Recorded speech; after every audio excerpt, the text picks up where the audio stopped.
Hi friends, video you will get. So I'm Shreya.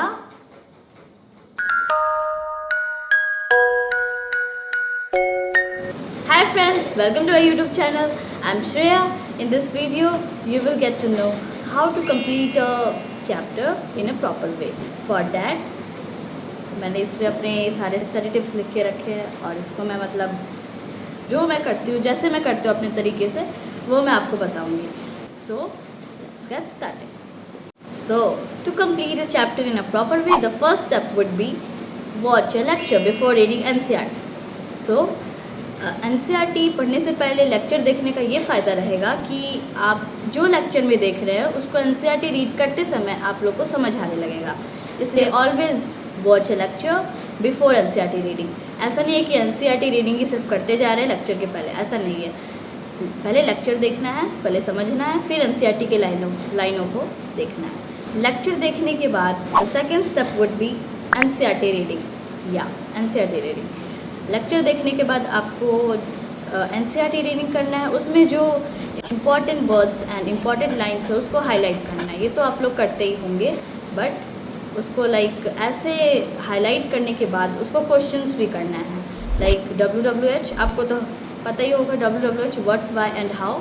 Her topic पे what, why और how करना है, specially science subject का. हाँ, और लेक्चर देखने के बाद NCERT रीडिंग करना है जिसमें आपको इम्पॉर्टेंट वर्ड्स और लाइंस को हाईलाइट करना है.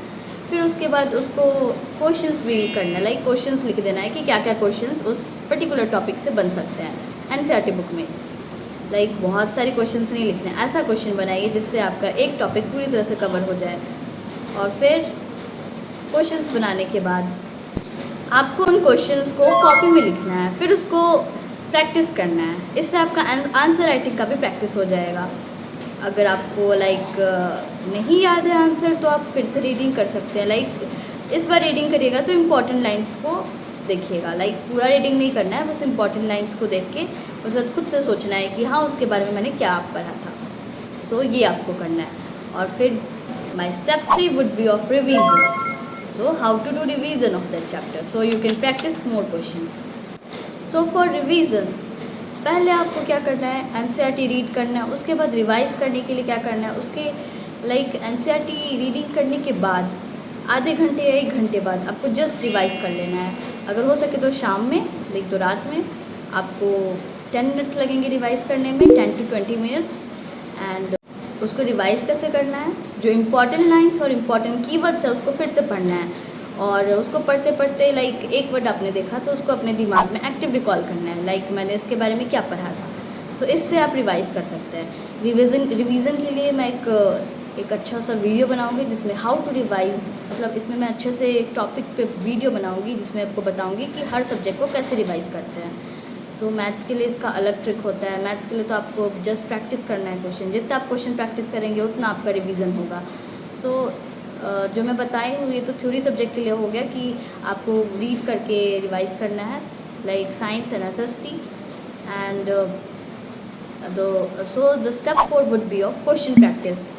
सो रिवाइज करने के बाद आपको क्या करना है कि जो आपने बैच ज्वाइन किया है उधर DPPs होंगे, WPP होंगे, तो ये सबको क्या करना है, सॉल्व करना है. और अगर क्वेश्चन प्रैक्टिस करना है तो क्वेश्चन बैंक भी ले लीजिएगा क्योंकि अभी से ठीक रहेगा, फिर और क्वेश्चन प्रैक्टिस हो जाएगा. NCERT क्वेश्चन भी साथ साथ करते रहना है.